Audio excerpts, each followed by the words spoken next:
Vamos falar sobre Larissa Manoela? Não. Nós não vamos falar sobre Larissa Manoela. Por quê? Porque quando a gente fala sobre alguém, nós estamos no modo julgamento. E nesse pensamento sistêmico, buscando esse olhar sistêmico, nós evitamos julgar. O julgamento, ele se dá moralmente, não é? Quando eu digo assim, isso é certo ou errado, ou até mesmo eticamente, quando a gente diz, isso é bom, isso é mal. E então, diante disso, a gente não vai falar sobre Larissa Manoela. Até porque, salvo a grande proporção aí, todos nós vivemos também situações muito semelhantes a essa que essa menina moça tão jovem está vivendo e que é tão dolorosa. Então, a gente vai usar apenas como referência para a gente poder entender o que nós também passamos e muitas das vezes a gente não quer enxergar. Então, pedir respeitosamente licença ao sistema familiar da Larissa Manoela para usar agora somente como um apoio, tá? Para um autoconhecimento. Então, vamos lá?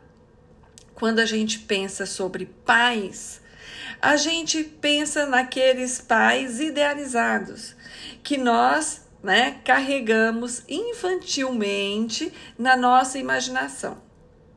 É como se uma pessoa, ao se tornar pai ou se tornar mãe, ela automaticamente passa a ser um super-humano, ou super-homem, uma super-mulher que não tem defeitos. E isso não é verdade, a gente sabe disso. Não é porque nos tornamos mães ou pais que a gente evolui assim gratuitamente, sem esforço. A gente precisa pensar e lembrar que os nossos pais também tiveram pais e que esses pais também eram humanos, também lidavam com as suas próprias fraquezas, suas próprias vulnerabilidades, também viviam as suas próprias dores. E por viverem essas dores, essas fraquezas, essas vulnerabilidades todas, passaram para a gente tudo isso, não é? Então, nossos pais herdaram esse modo de viver dos próprios pais. Vamos lá? Se uma pessoa, quando criança, ela não se sentiu amada do jeito que gostaria de ser amada, ela não se sentiu aceita, então ela sentiu-se rejeitada ou abandonada de alguma maneira, essa criança que todos nós guardamos dentro de nós, ela se torna ferida. Então, a criança ferida é aquela que passou por uma experiência de trauma, de dificuldade, de dor, de desconforto. Todos nós temos essa criança interior ferida, Trazemos essa criança interior ferida dentro de nós. Se nós não conseguimos, de alguma maneira, curar essa criança ou acolher essa criança continuará ditando o que nós, adultos, fazemos. Quem cura a criança interior ferida? Somente nós. Sou eu que posso curar a minha criança interior ferida, a Givandinha. Só eu que posso acolher as dores da Givanda, pequenininha, e mostrar para ela que tudo isso já passou e eu posso ter um novo olhar sobre a minha vida. Porém, então, pais que ainda têm a sua criança interior ferida muito latente, se manifestando às vezes, elas podem projetar nos filhos, nos próprios filhos, aquilo que ela sentiu falta. Por exemplo, se a criança interior ela sentiu-se abandonada, esses pais, quando se tornam pais, essas pessoas quando se tornam pais, elas podem ter muito medo de serem abandonados. E abandonados por quem? Pelos filhos, não é? Afinal, os filhos são esses que estão mais próximos, né? Mais juntinhos da gente. Se esses pais eles têm tanta dificuldade de lidar com o próprio sentimento, a própria sensação e o medo de serem abandonados, eles podem fazer com que os filhos fiquem mais próximos deles. E aí os pais desestimulam esses filhos a terem a sua própria vida, a ir para o mundo, a ir para o sucesso.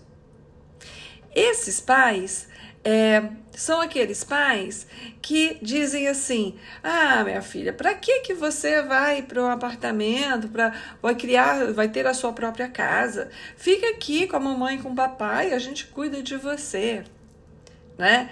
Ou ainda um pouquinho pior, são aqueles que, quando os filhos estão começando a criar asas, né, profissionalmente, ou até na vida amorosa, dizem: não, você acredita que isso é para você mesmo? Isso vai te dar tanto trabalho. Eles estão falando diante da própria dor, evitando serem abandonados pelos filhos. Um outro exemplo aí são pais que não foram validados quando crianças. Então, essas pessoas que não se sentiram validadas, olhadas quando criança, quando têm as suas próprias crianças, querem que eles sejam validados, que essas crianças sejam validadas. Então, procura fazer com que essas crianças sejam aplaudidas, não é? Ajuda essas crianças a se tornarem grandes atrizes, cantores, artistas, ou qualquer uma outra profissão, mas nessa busca, né, muito maior de uma projeção, nacional, mundial, que as pessoas possam olhar para os seus filhos e aplaudirem, e assim eles também se sintam, possam se sentir validados. Perceberam? Ok. Os pais podem projetar nos filhos também um desejo, de alguma coisa que eles não puderam realizar. Então, uma mãe que queria muito ser bailarina, não conseguiu, não pôde por alguma coisa na vida, quando tem uma filhinha, quer que essa filha se torne a bailarina que ela não foi. Muitas das vezes, a menininha lá nem quer ser bailarina, ela está mais querendo jogar futebol. Mas essa mãe, ela quer se ver realizada como bailarina na filha. E isso pode causar conflito aí na relação mãe e filha. Ou pai que queria ser jogador de futebol e não conseguiu por qualquer coisa que tenha acontecido, quer que o filho seja o jogador de futebol que ele não foi. E essa criança pode não ter habilidade, pode não gostar do esporte, pode querer ser jogador de basquete, pode querer ser pianista ou um bailarino e não quer realizar esse desejo escondido dos pais. Porém, acontece também de algumas crianças serem as boazinhas. São aquelas crianças que têm medo de frustrar os pais, de decepcionar os pais. E para não decepcionar esses pais, elas acabam seguindo essas orientações, procurando realizar os desejos dos pais para que elas não percam o amor. Na cabecinha infantil, é assim: se eu não realizar o desejo do meu pai, o desejo da minha mãe, eu posso perder o amor. É aquela criança boazinha que faz todas as coisas pelos pais e não realiza os próprios desejos, tá? Há também um outro olhar sobre essa criança, tá bom? Sobre os filhos. E aí, segura aí na cadeira, porque é um olhar mais profundo e talvez um pouco mais doloroso. Para a gente entrar no mundo adulto, eu preciso assumir as consequências e as responsabilidades sobre a minha vida. Então, eu posso ficar protelando, adiando essa entrada no mundo adulto para eu não assumir essas responsabilidades. Vamos lá? Como é que eu assumo o mundo adulto? Por onde eu entro? Né? Qual é a porta de entrada para o mundo adulto? É através do controle sobre a sexualidade, sobre a própria sexualidade e o controle sobre o dinheiro. Essas duas portas, ou essa porta que leva, que me obriga a enfrentar essas duas situações, é que me faz me tornar adulta. Se eu estou aqui e eu ainda quero me manter inocente, eu não quero travar uma batalha com os meus pais, ou eu não quero mesmo assumir as consequências do mundo adulto, eu posso ficar adiando esse controle sobre a minha sexualidade e o meu dinheiro. Perceberam o que eu falei? O controle, tá? O domínio próprio. Então, não é porque uma pessoa ela é muito sexualizada que ela já está no mundo adulto. Ela é adulta quando ela tem domínio sobre o seu próprio corpo. E aí a gente vai lembrar que esse equipamento aqui que nós temos, né? O nosso corpo é por onde nós sentimos esse prazer carnal, né? Da carne, que é a sexualidade. Se eu não respeito esse meu corpo, que é o templo onde habita a minha alma e o meu espírito, se eu não tenho respeito para com esse meu corpo, eu vou procurar alguém que de alguma maneira mostre para mim que eu estou em desrespeito. Então, muitas das vezes, a pessoa que não está cuidando da sua própria sexualidade, ela está banalizando a sua sexualidade, ela está em atos cada vez que corrompe mais esse seu corpo, e isso não tem nada a ver com moral, tá, gente? Tem a ver com isso, do respeito ao seu próprio corpo mesmo, tá? Essa pessoa, ela pode estar fazendo isso, adiando essa entrada no mundo adulto e se responsabilizando, né, e tendo que se responsabilizar como pessoa, como um ser que agora pode se responsabilizar mesmo, tomar conta da própria vida. Dinheiro da mesma forma, tá?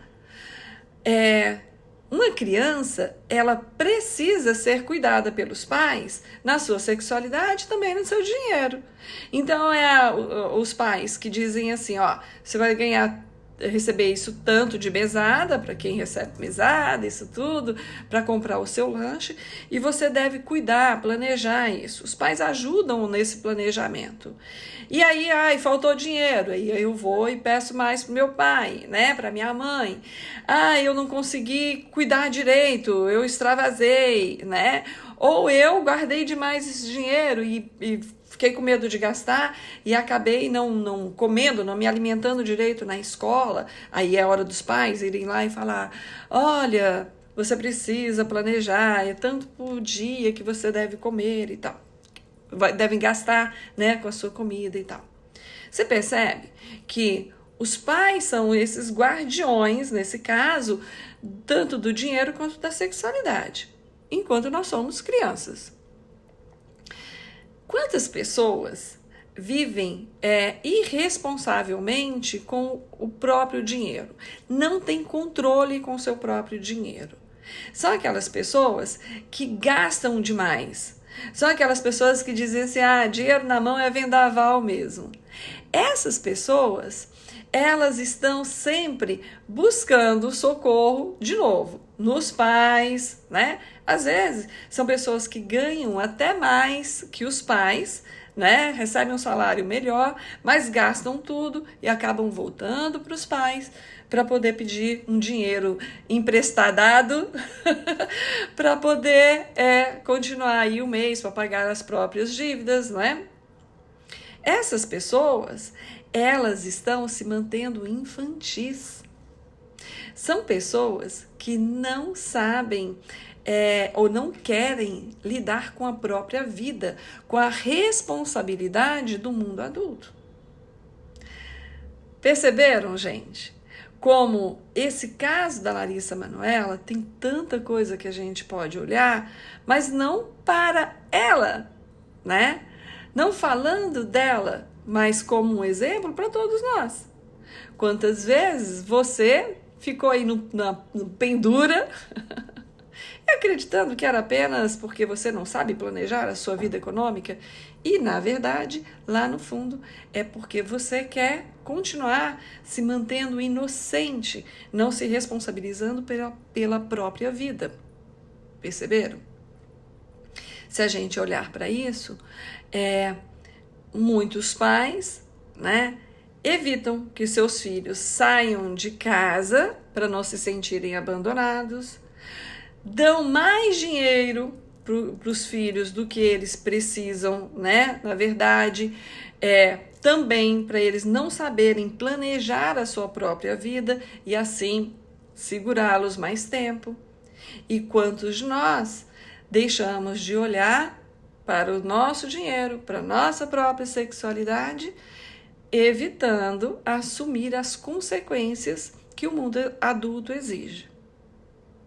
Perceberam? Quantas coisas nós podemos tirar aí dessa situação? Então, eu olho para esse sistema familiar da Larissa Manoela e eu digo sim para eles também, né? Para esse sistema, para todos eles. Porque eu também carrego isso no meu sistema. Agora, uma coisa a gente pode aplaudir.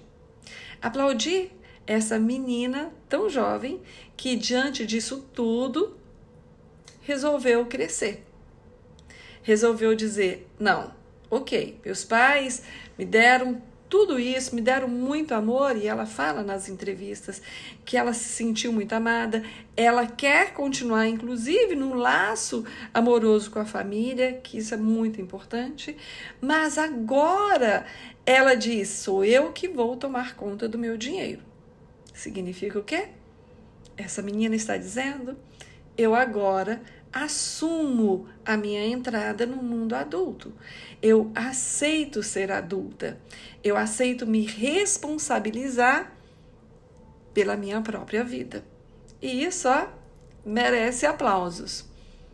Quem sabe não está na hora da gente também se espelhar, né, nessa coragem dessa menina, para a gente resolver essas questõezinhas aí com a nossa própria sexualidade, com o nosso próprio dinheiro, que pode ser que esteja aí bem naquele pezinho de eu não querer me responsabilizar e continuar reclamando, criticando e brigando com os meus pais.